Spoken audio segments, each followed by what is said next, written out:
নমস্কার বন্ধুরা, মিটমিরা চ্যানেলে আপনাদের সকলকে জানাই স্বাগতম। আশা করি আপনারা সকলে ভালো আছেন। তো আসুন, আজকে আপনাদের জন্য নিয়ে এসেছি নতুন একটি রেসিপি। তো আজকের রেসিপি হলো আমার ট্যাংরা মাছের ঝাল সবজি দিয়ে, নতুন যে সবজি উঠেছে সেই সবজি দিয়ে শীতকালে। তো এখানে আমি নিয়ে নিয়েছি ট্যাংরা মাছ। ট্যাংরা মাছটাকে এবার আমি ম্যারিনেশন করব। ভালো করে ধুয়ে আমি বেছে কেটে নিয়েছি। ম্যারিনেশনের জন্য দিয়ে দিচ্ছি প্রথমে নুন আর হলুদ গুঁড়ো। এবারে মাছটাকে ভালো করে নুন হলুদ মাখিয়ে নেব প্রথমে।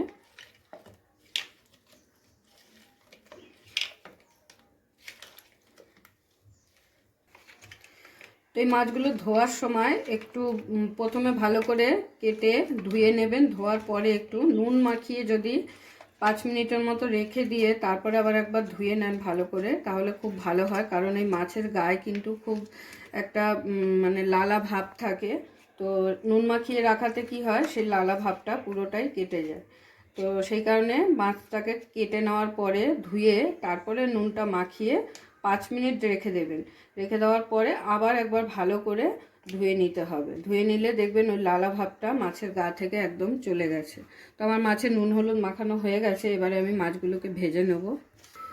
তো মাছগুলো ভেজে নেওয়ার জন্য এখানে আমি কড়াই বসিয়ে কড়াইতে তেল দিয়ে দিয়েছি। তেলটাও আমার গরম হয়ে গেছে। এবারে আমি মাছগুলোকে ভেজে নেব। মাছগুলো কিন্তু খুব কড়া করে ভাজা যাবে না, কারণ বেশি কড়া করে যদি ভেজে ফেলেন তাহলে মাছের যে স্বাদটা আছে সেটা চলে যাবে। এটা যেহেতু দেশি ট্যাংরা, তো দেশি ট্যাংরা বেশি মানে ভেজে ফেললে তখন শক্ত হয়ে যাবে, তখন খেতে ভালো লাগবে না। তো দেখুন, মাছগুলোকে কিন্তু আমি খুবই হালকা করে এপিট ওপিট করে ভেজে নিয়েছি। এবার মাছগুলোকে আমি তুলে নিচ্ছি। তো বাকি মাছগুলো একইভাবে আমি ভেজে নেব।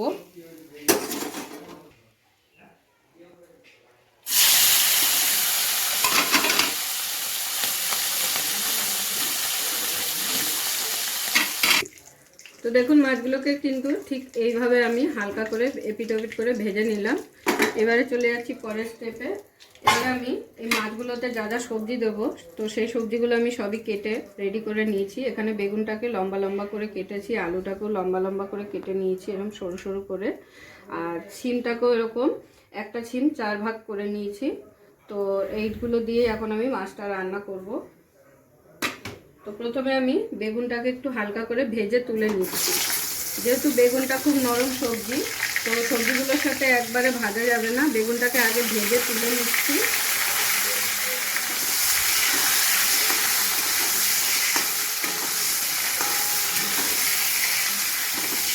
বেগুন ভাজার সময় কিন্তু আমি নুন হলুদ কিছুই দেবো না, তাহলে বেগুন কিন্তু একেবারে গলে যাবে। এমনি তেলের ওপর হালকা করে ভেজে নিতে হবে বেগুনটাকে। তো বেগুনটাকে হালকা করে ভেজে নেওয়া হয়ে গেছে, হালকা লাল লাল করে ভেজে নিয়েছি। এবার আমি বেগুনগুলোকে তুলে নিচ্ছি।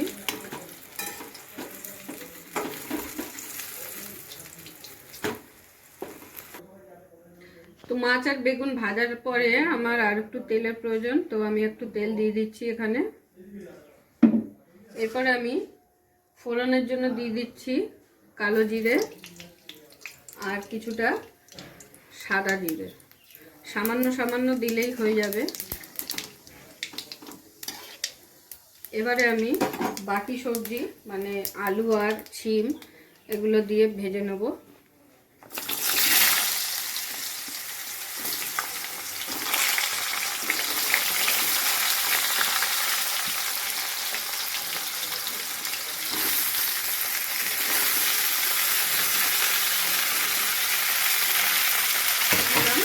তাহলে টমেটোটা ভালোভাবে গলে যাবে।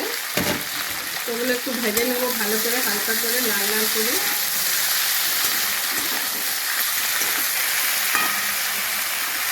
এই সবজিগুলো যাতে একটু তাড়াতাড়ি নরম হয়ে যায় আর ভালো করে ভাজা হয়ে যায়, তো তার জন্য আমি এখানে দিয়ে দিচ্ছি নুন। নুনটা এখন দিলাম না বেশি, পরে আবার কষানোর সময় দেবো। তো যাতে সবজিগুলো একটু তাড়াতাড়ি সিদ্ধ হয়ে যায় ভেজে নেওয়ার সময়, তো সেই জন্য অল্প পরিমাণে আমি নুনটা এখন দিয়ে দিলাম।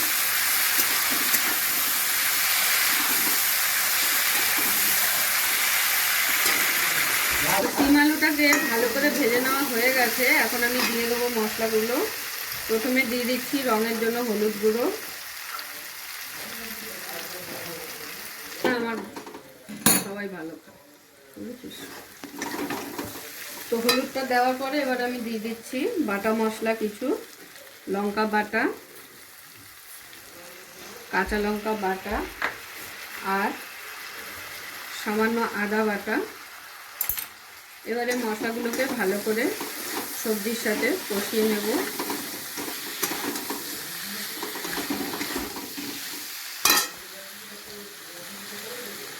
দিয়ে দিচ্ছি জিরে গুঁড়ো,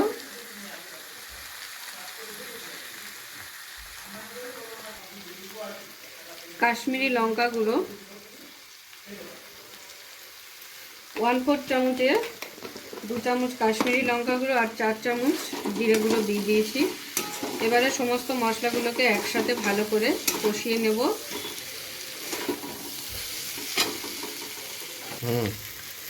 সবজিটাকে ভালো করে কষিয়ে নেওয়ার জন্য দিয়ে দিচ্ছি সামান্য পরিমাণ জল। তো জলটা দিলে কি হয়, সবজির ভেতরে মশলাগুলো ভালোভাবে ঢুকে যায়। ওই জন্য একটু সামান্য জল দিয়ে মশলাটাকে ভালো করে কষিয়ে নেব।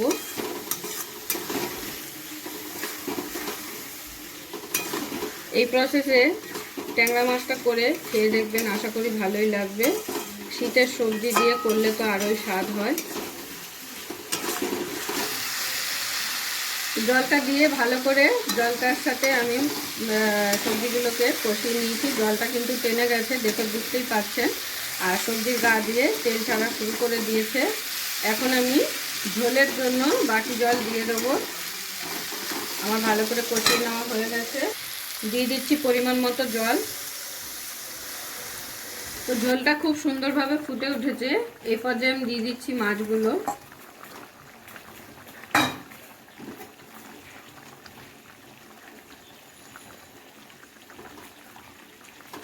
বেগুনটা কিন্তু এখন দেব না, তাহলে বেগুনটা গলে যাবে। বেগুনটা কিন্তু নামানোর একটু আগে দেব।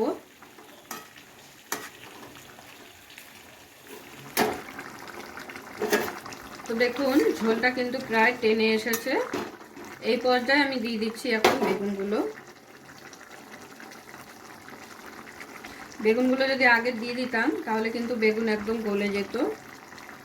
তো বেগুনগুলো চাইলে আপনারা একটু মোটা মোটাও কাটতে পারেন, যার যেরকম ইচ্ছা সেই অনুযায়ী বেগুনগুলোকে কেটে নেবেন। তো এবারে আমি বেগুনগুলোকে মিশিয়ে দিচ্ছি ঝোলের মধ্যে ভালো করে।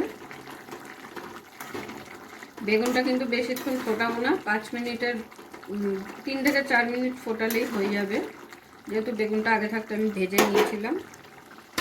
আর দিয়ে দিচ্ছি ওপর থেকে একটু ধনেপাতা। এরকম ঝোলে একটু ধনেপাতা ছিটিয়ে দিলে তার স্বাদটা কিন্তু আরও দ্বিগুণ হয়ে যায়।